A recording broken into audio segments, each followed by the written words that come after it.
ভোটের আগে পরে ৮ দিন মাঠে থাকবে আইনশৃঙ্খলা বাহিনীর ৮.৫ লাখ সদস্য। নির্বাচন ঘিরে ইসির সঙ্গে নিরাপত্তা সংস্থাগুলোর বৈঠক। বগুড়ায় এনসিপি নেতা সার্জিসের সভাস্থলে ককটেল বিস্ফোরণ, আইনশৃঙ্খলা বাহিনীর বিরুদ্ধে গাফিলতির অভিযোগ, বিক্ষোভ মিছিল।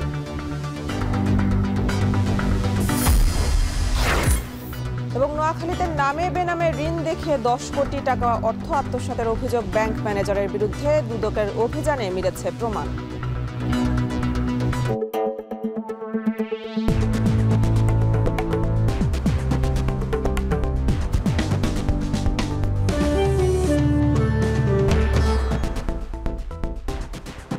স্বাগত। এখন জনপদে পুরো আয়োজন জুড়ে সঙ্গে আছে আমি মেহেরিন অ্যানি। নির্বাচনের সময় আইনশৃঙ্খলা রক্ষায় ভোটের মাঠে প্রায় ১ লাখ সেনা সদস্য, ১.৫ লাখ পুলিশ ও অন্তত ৬ লাখ আনসার সদস্য সরব থাকবেন বলে জানালেন ইসি সচিব আক্তার আহমেদ। এছাড়াও তফসিল ঘোষণা থেকে ভোট পরবর্তী গেজেট প্রকাশ পর্যন্ত আইনশৃঙ্খলা পরিস্থিতি নিয়ে বেশ কিছু পরিকল্পনা রয়েছে বলেও জানান তিনি। সোমবার আইনশৃঙ্খলা সংশ্লিষ্ট অংশীজনদের সাথে বৈঠক শেষে কমিশন সচিব অবাধ, সুষ্ঠু ও নিরপেক্ষ নির্বাচনের বিষয়ে ফলপ্রসূ আলোচনার কথা জানান। বিস্তারিত মিয়া আমিরুলের প্রতিবেদনে। সংসদ নির্বাচন উপলক্ষে ইসির সাথে আইনশৃঙ্খলা বিষয়ে মতবিনিময় ও প্রাক প্রস্তুতিমূলক সভায় দেশের বিভিন্ন বাহিনী ও মন্ত্রণালয়ের প্রতিনিধিরা ভোটের মাঠে ভোট গ্রহণ কর্মকর্তাদের করণীয় থেকে শুরু করে সার্বিক নিরাপত্তায় আইনশৃঙ্খলা রক্ষাকারী বাহিনীর মধ্যে সমন্বয়ের বিষয়ে বিশেষভাবে গুরুত্ব পায়। নির্বাচনের তফসিলের বাকি যখন প্রায় ১.৫ মাস, তখন আইন শৃঙ্খলা সংশ্লিষ্টদের সাথে বর্তমান কমিশনের প্রথমবারের মতো আনুষ্ঠানিক এই সভা। আলোচনায় আসে নির্বাচন ঘিরে বৈধ অবৈধ অস্ত্র নিয়ন্ত্রণ, এআই এর অপব্যবহার রোধে করণীয়, বিদেশি পর্যবেক্ষক নীতিমালার কার্যকারিতা থেকে শুরু করে জেলা উপজেলা নির্বাচন অফিসের কার্যক্রম ও গোয়েন্দা সংস্থার কাজের সমন্বয়ের বিষয়ে। একই সাথে ড্রোন ব্যবহারের নিষিদ্ধকরণ এবং ভোটকেন্দ্র পর্যবেক্ষণে বডি অন ক্যামেরার বিষয়েও গুরুত্ব পায়। নির্বাচন ভবনে বৈঠক শেষে ইসি সচিব জানান, নির্বাচনের আগের ৩ দিন, নির্বাচনের দিন সহ পরবর্তী ৪ দিন আইন শৃঙ্খলা রক্ষায় ভোটের মাঠে প্রায় ১ লাখ সেনা সদস্য, ১.৫ লাখ পুলিশ ও অন্তত ৬ লাখ আনসার সদস্য সরব থাকার বিষয়ে। পুলিশের কথা বলেছে, আর্মি সেনাবাহিনীর কথা বলেছে ৯০,০০০ থেকে ১ লক্ষ, আর আনসার ভিডিবির সংখ্যাটা আর একটু বেশি, প্রায় ক্লোজ টু ৫.৫ থেকে ৬ লক্ষ। এইটুকু সংখ্যাগত হিসাবগুলো না, আরো ব্যাপার আছে যে বিন্যাসের পরে, ক্যাটাগরাইজেশনের পরে এটা আরো একটু স্মুথ হবে। এছাড়াও তফসিল ঘোষণা থেকে ভোট পরবর্তী গেজেট প্রকাশ পর্যন্ত আইন শৃঙ্খলা পরিস্থিতি নিয়ে বেশ কিছু পরিকল্পনা রয়েছে বলেও জানান তিনি। এই পর্যায়ে যেমন আপনার সেনাবাহিনী মাঠ পর্যায়ে তারা কাজ করছেন, ডিপ্লয়মেন্ট আছে ইন একটু সিভিল পাওয়ার। নীতিগতভাবে তারা যে অবস্থানে, যে যার অবস্থানে আছেন, এইটা যেটা আমরা এমফাসাইজ করেছি যে ইন্টেলিজেন্স শেয়ারিং, যে প্রত্যেকটা অর্গানাইজেশনে তাদের কিছু নিজস্ব ইন্টেলিজেন্স তারা কালেক্ট করে, কিন্তু ইন্টেলিজেন্স শেয়ারিংটা হবে। অংশীজনদের সাথে অবাধ, সুষ্ঠু ও নিরপেক্ষ নির্বাচনের বিষয়ে ফলপ্রসূ আলোচনার পাশাপাশি ভোটের পরিবেশ নিয়ে সংশ্লিষ্টদের শঙ্কা নেই বলেও জানান তিনি। নির্বাচন করার মতন পরিবেশ আছে এবং সেটাই আরো সংহত করার জন্যই আজকের আলোচনা, এবং এটা চলমান থাকবে। মিয়া আমিরুল, এখন ঢাকা। বগুড়ায় জাতীয় নাগরিক পার্টির সমন্বয় সভা চলাকালে সভাস্থলে ২টি ককটেল বিস্ফোরণের ঘটনা ঘটেছে। বিকেলে জেলা পরিষদ মিলনায়তনে এনসিপি সমন্বয় সভায় দলটির উত্তরাঞ্চলের মুখ্য সংগঠক সার্জিস আলম যোগদানের পরপরই ককটেল বিস্ফোরণ ঘটে। এনসিপি নেতাকর্মীরা জানান, বিকট শব্দ শুনে সভাকক্ষ থেকে বের হয়ে আসেন তারা। এ সময় ধোঁয়ায় আচ্ছন্ন ছিল মিলনায়তন প্রাঙ্গণ। পরে আরও একটি ককটেল অবিস্ফোরিত অবস্থায় দেখতে পান তারা। তাদের অভিযোগ, আইনশৃঙ্খলা বাহিনীর গাফিলতিতে এ ঘটনা ঘটেছে। পরে আইনশৃঙ্খলা বাহিনীর তৎপরতা বাড়লেও সংক্ষিপ্ত সভা করে সভাস্থল ত্যাগ করেন সার্জিস আলম। এ ঘটনার প্রতিবাদে বিক্ষোভ মিছিল করে বগুড়া জেলা এনসিপি নেতাকর্মীরা। এ ঘটনায় শহর জুড়ে উত্তেজনা বিরাজ করছে। জড়িতদের শনাক্তে কাজ করছে পুলিশের একাধিক টিম।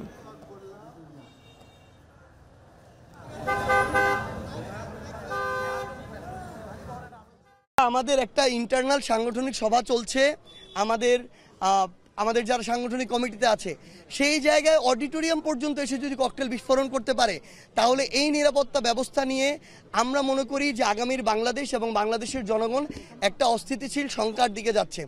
অন্তর্বর্তীকালীন সরকারকে, প্রশাসনকে এই জায়গায় আমরা সতর্ক হওয়ার জন্য আহ্বান করছি, এবং এইখানে কারা জড়িত তাদের মুখোশ, তাদের পরিচয় উন্মোচন করতে হবে, উপযুক্ত বিচারের আওতায় আনতে হবে। সম্প্রতি দেশে যেসব অগ্নিসংযোগ ও ধ্বংসাত্মক ঘটনা ঘটছে তা সিরিজ অফ ইনসিডেন্ট। এসব ঘটনার পেছনে দেশি বিদেশি কালো হাত রয়েছে বলে মন্তব্য করেছেন বিএনপির সিনিয়র যুগ্ম মহাসচিব রুহুল কবির রিজভী। দুপুরে কুমিল্লা 14 গ্রামে এক দৃষ্টিহীন শিল্পীর সাথে সাক্ষাৎ শেষে সাংবাদিকদের এ কথা বলেন তিনি। এ সময় তিনি বলেন, শেখ হাসিনাবিহীন বাংলাদেশ অচল, সেটি আন্তর্জাতিকভাবে বোঝানোর জন্যই পরিকল্পিতভাবে নাশকতা করা হচ্ছে। এই পুনঃ হওয়াতে নিশ্চয়ই এটা জনমনে প্রশ্ন দেখা দিয়েছে। এটা একটা বড় ধরনের কোনো সিরিজ নাশকতার একটা ঘটনা ঘটতে পারে। সিরিজ অফ ইনসিডেন্ট যখন হয় তখন বুঝতে হবে এখানে কোনো কালো হাত কাজ করছে এবং বাংলাদেশকে অস্থিতিশীল করা এবং হাসিনাবিহীন বাংলাদেশ, এই বাংলাদেশ ঠিকমতো চলছে না, এটা আন্তর্জাতিকভাবে দেখানোর জন্য এটা দেশীয় এবং বিদেশি শক্তির হাত আছে। নোয়াখালীতে নামে বেনামে গ্রাহকের ঋণ দেখিয়ে 10 কোটি টাকা অর্থ আত্মসাতের অভিযোগ উঠেছে আনসার ভিডিপি উন্নয়ন ব্যাংকের ম্যানেজার আলমগীর হোসেনের বিরুদ্ধে। আত্মসাৎকৃত টাকা নিয়ে বর্তমানে পলাতক রয়েছেন তিনি। সোমবার অভিযান চালিয়ে ঘটনার প্রমাণ পেয়েছে দুদক। নোয়াখালী থেকে নাসিম শুভর পাঠানো তথ্য ছবিতে প্রতিবেদন।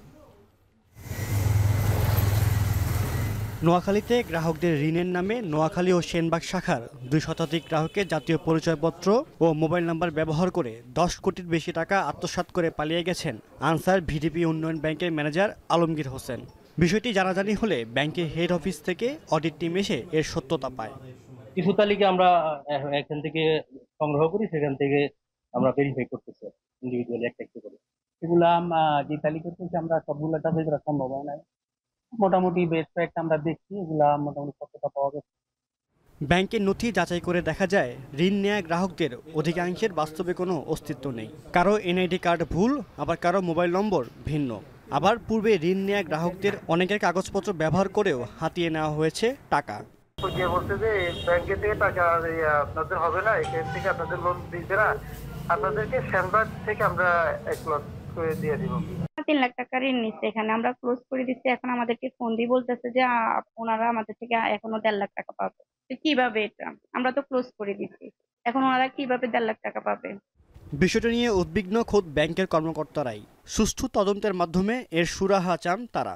আমি একটা তালিকা করছি, তালিকা করে আমার এমডি স্যার, জিএম স্যারকে জানাইছি, ব্যাংকের পরিচালক রাষ্ট্রবিজ্ঞান স্যারকে জানাইছি, তারপরে কুমিল্লা জেলা কমিশনার মহোদয়কে জানাইছি এবং তারা বলছেন যে ওনারা এই বিষয়ে ব্যবস্থা নিচ্ছেন। ব্যাংক কর্তৃপক্ষের মাধ্যমে বিষয়টি জানাজানি হলে সোমবার বিকেলে ব্যাংকটিতে অভিযান চালায় দুদক। দুদকের অভিযানেও ঋণের নামে অর্থ আত্মসাতের প্রাথমিক প্রমাণ মিলেছে। কেননা এটা ওই সময় কি দায়িত্ব শুধু উনি ছিল? আপনি কবে আসছেন? আমি আসছি 9/12/25। ব্যাংকটির সেনবাগ ও নোয়াখালী শাখায় 2012 সাল থেকে চলতি বছর পর্যন্ত 2 শতাধিক গ্রাহকের নামে এসব অর্থ আত্মসাৎ করেছেন এই কর্মকর্তা। এখন নোয়াখালী।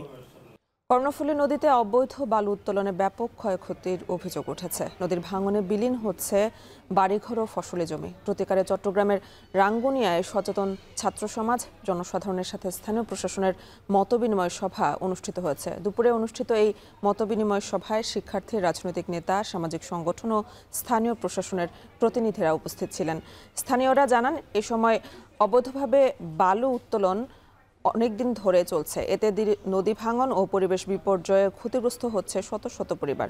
মতবিনিময় সভায় বক্তারা প্রশাসনের ব্যর্থতা, বালু মহাল ইজারা, ট্রাক চলাচল ও মাদক ব্যবসা নিয়ে তীব্র সমালোচনা করেন। সভা থেকে রাঙ্গুনিয়া জুলাই ছাত্র শক্তি নামে একটি অরাজনৈতিক সংগঠন গঠনের সিদ্ধান্ত নেওয়া হয়, যারা ভবিষ্যতে নদী ও পরিবেশ রক্ষায় জনসচেতনতা কার্যক্রম চালাবে।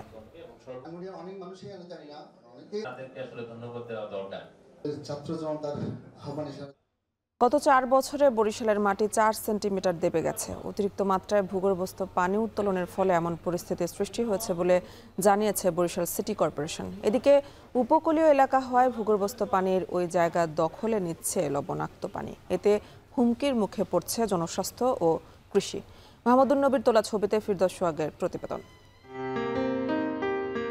2002 সালে বরিশাল পৌরসভা থেকে সিটি কর্পোরেশনে উন্নীত করা হয়। এরপর থেকে গত 23 বছরেও নগরীর পানির চাহিদা পূরণ করতে পারেনি বরিশাল সিটি কর্পোরেশন।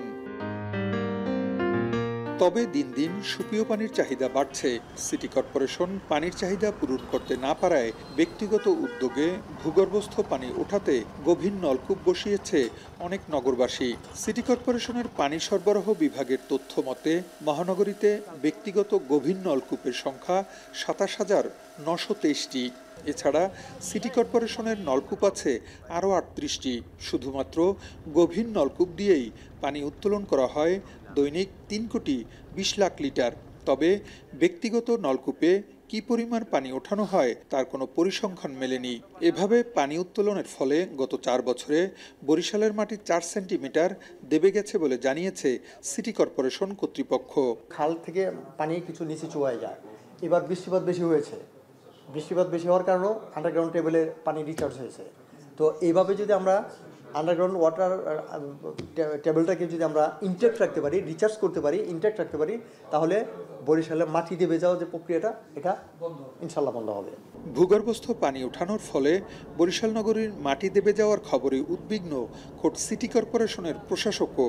ভূগর্ভস্থ পানির ব্যবহার কমিয়ে বিকল্প উপায়ে পানি উৎপাদনের পরিকল্পনার কথা জানান তিনি। এই ভয়াবহতা আজ করতে পেরে সরকার আমাদেরকে বিভিন্ন কাজের জন্য এবার 10 কোটি টাকা দিয়েছিল। সেই 10 কোটি টাকার প্রায় 90% টাকা আমরা এই আমাদের যে ওয়াটার ট্রিটমেন্ট প্ল্যান্ট আনডান অবস্থায় আছে সেটাকে রিভাইভ করার জন্য টেন্ডার করে ওখানে কাজে লাগিয়েছি। বরিশাল নগরীতে দৈনিক পানির চাহিদা 7,20,00,000 লিটার, ঘাটতি 4 কোটি লিটার। সিটি কর্পোরেশন এলাকায় 58 বর্গ কিলোমিটারে বসবাস করছেন প্রায় 8 লাখ বাসিন্দা। ফেরদাউস সোহাগ, এখন বরিশাল।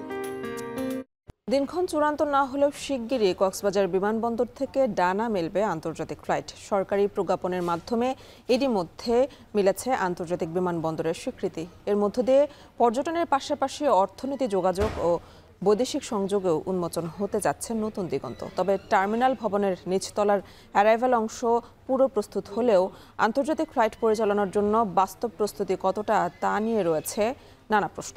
বিস্তারিত জানাচ্ছেন মনতোষ বেদক।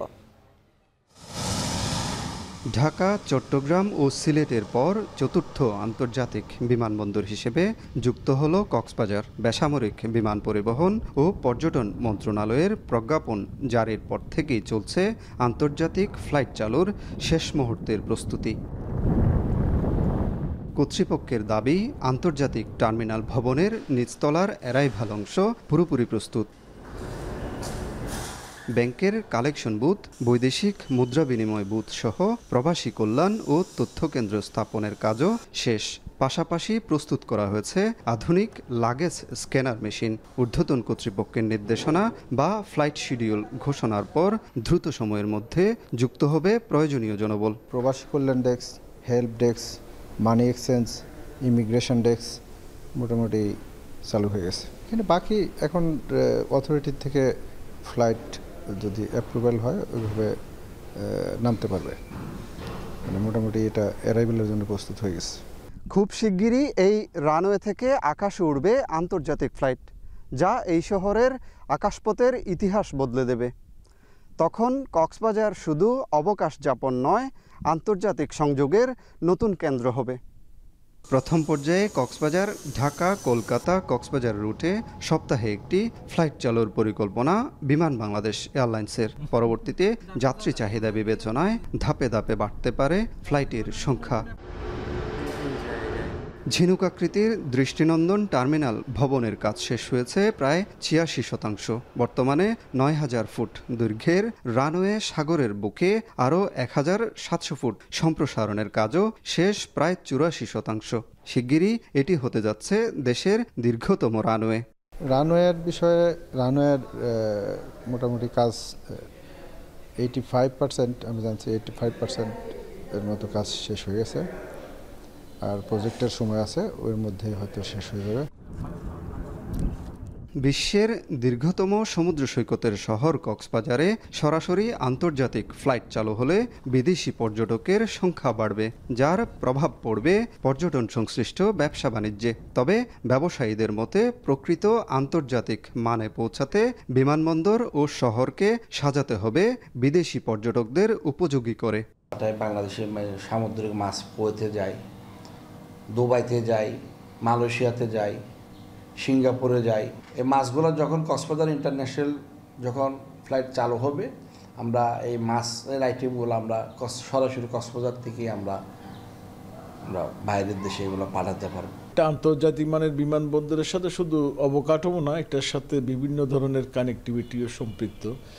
এখানে যারা বিদেশ থেকে আসবে তাদের একটা এনভায়রনমেন্ট, ওয়েলকামিং এনভায়রনমেন্ট এস্টাবলিশ করা, এগুলো না করে যদি করা হয়, আমার মনে হয় মানুষের একটা প্রথমে দর্শনে একটা নেতিবাচক প্রভাব পড়তে পারে। বেবিচকের তথ্যানুযায়ী চলমান 3 প্রকল্পের মধ্যে কক্সবাজার বিমানবন্দর উন্নয়ন প্রকল্পে ব্যয় হচ্ছে 2015 কোটি টাকা, রানওয়ে সম্প্রসারণে 3709 কোটি আর টার্মিনাল ভবন নির্মাণে ব্যয় হচ্ছে 277 কোটি টাকা। মনতোষ বেদজ্ঞ, এখন কক্সবাজার। এ ছিল এখন জনপদে। এখন টেলিভিশন ওয়েবসাইটে দেখতে ভিজিট করুন www.ekhon.tv, এছাড়া ফেসবুকে দেখতে ভিজিট করুন facebook.com/tv.ekhon এবং ইউটিউবে দেখতে ভিজিট করুন youtube.com/c/ekhon tv।